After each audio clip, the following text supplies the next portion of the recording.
So on this motorhome, you've got two different control panels. I'll start with the main one. The main control panel, as you can see, it's got 1, 2, 3, 4 buttons on either side. First button we've got here is the off button and on button. If I turn it on, when you're connected to mains power, you'll notice the little electrical strike there, which tells you you're on electric. So the button down, the button up will literally toggle between the different screens. As you can see, again, solar power, battery, heaters, blah, blah, blah. So the important ones you're going to probably use on this side will literally just be the dimmer level, but I'll come on to that in a minute. Heater settings, ideally do not go into the heater settings because you don't need to touch the heater settings at all. If by mistake you did touch it, the middle button activates it.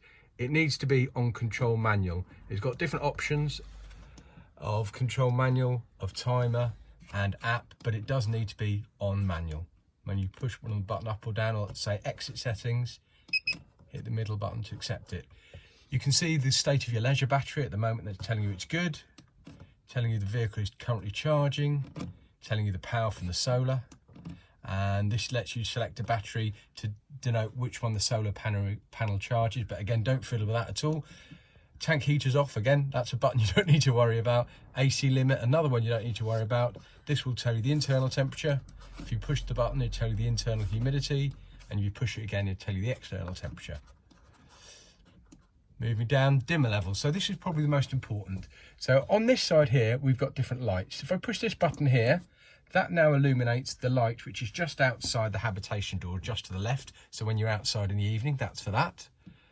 This light here, if the camera pans round a bit, we've got a little rail of lights here, which you can see.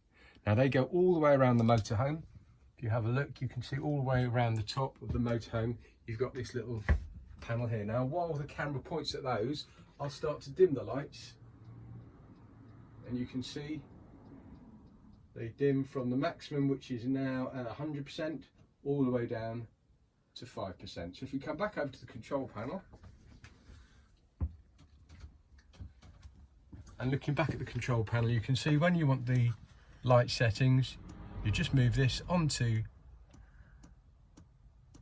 dimmer, and that button will adjust it in increments of 5. That only adjusts the little light strip that you've just been shown. The next button here is for the main light. So if we go over to one of the main lights now, and I can show you this main light here. So this main light is now on. On the back of the light, there's a little dial wheel, like a jog wheel, and you can turn it, you can make them brighter, and you can make them dimmer. And all of these lights have got their own little independent switch. So that is that.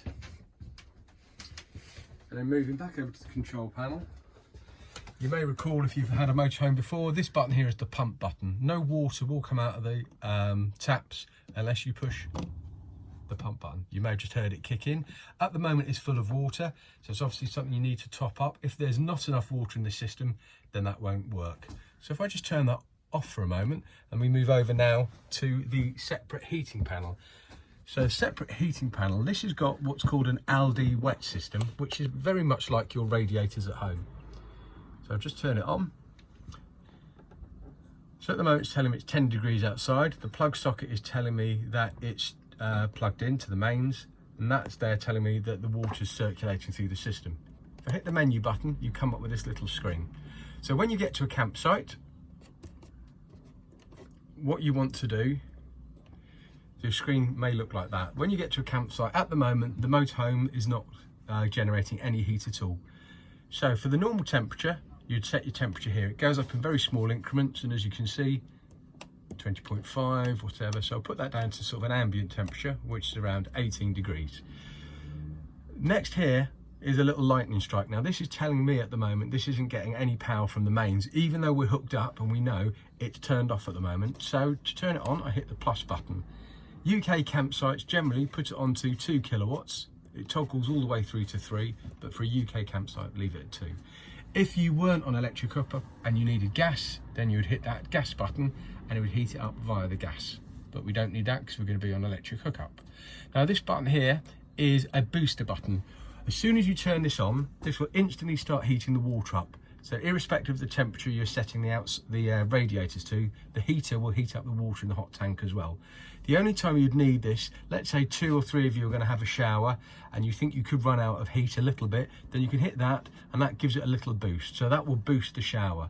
What happens when you hit this boost button for the shower, which has 2 increments, it then diverts the power from the actual radiator heating more into the hot water heating. So you don't want to leave that on all the time.